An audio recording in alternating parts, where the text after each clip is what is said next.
What happens if you need a medical abortion? If the mother will die if she does not get an abortion? So what's your stance on the that? The only place where medical abortion is necessary is before 20 weeks, which is incredibly rare. What if she will die? What if the mother will die? Hold on a second. So let's take, for example, like, this is a very important question. Let's say it's 27 weeks, okay? And the mother will die. Why shouldn't, you could agree, why don't we just have the baby delivered by cesarean section? You know what a cesarean section is, right? Yes. What is a cesarean section? A C-section? Yeah, why wouldn't we just put the baby out by C-section instead of terminating it?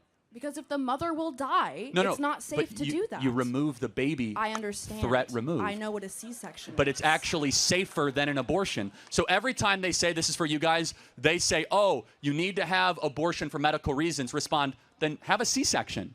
What if you're not able to have a C-section? What if you are on your deathbed, you need to have an abortion right now? Well, again, and it's illegal. You can't, so you have to die. First and foremost, C-section is safer, C-section is quicker, and a C-section saves both lives.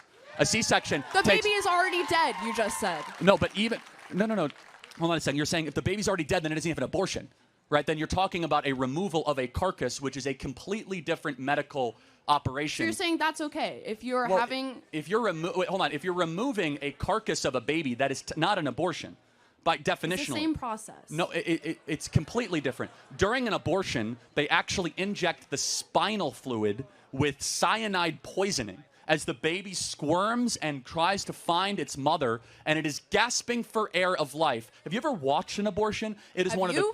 Yeah, actually I have. And I encourage every human being to watch one to know what you are fighting against. Because when you see abortion, you will have your life will be changed. That we allow the massacre of 1.5 million babies a year under the guise of woman reproductive health. Why? Oh, they're smaller. They're not humans. You're using dehumanizing language saying, oh, it's an embryo. No, that's a baby. Made in the image of God, deserving of protection. What do you do with those children once they're born into a bad household? So now we've transitioned to, like, what do you do with the kids? Right. Glad we're past the other part of the argument, okay? What do you do with them? You know there's twice as many people on the adoption waiting list than there are abortions every single year?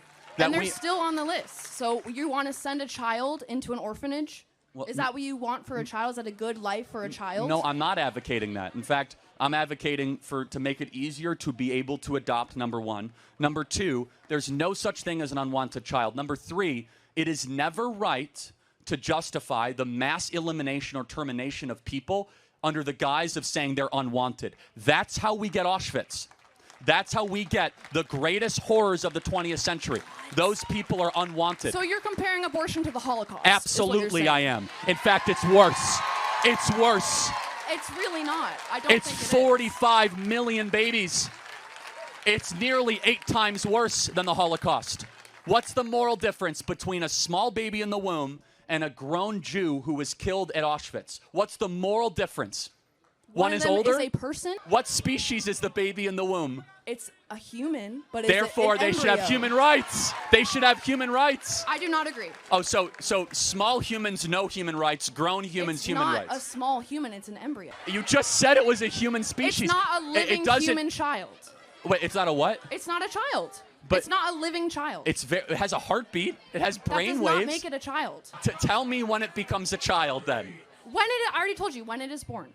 Again, so under every other objective definition, you see, guys, how quickly the pro-abortion arguments fall apart with just the slightest questioning? But our position is one rooted not in feelings, not in personal autonomy, but one in biological consistency and reality.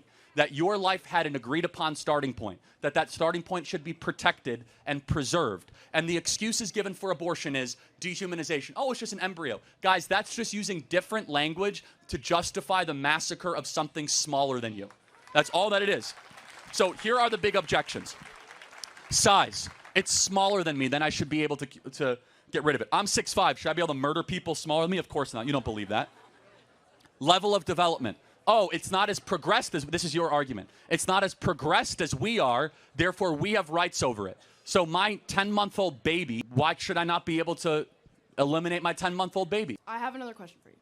On the line of this, you will never be able to have an abortion, right? You will never be able to have an abortion. You will not, okay? It's a fact. Everyone knows that, okay? I'm not debating that at all.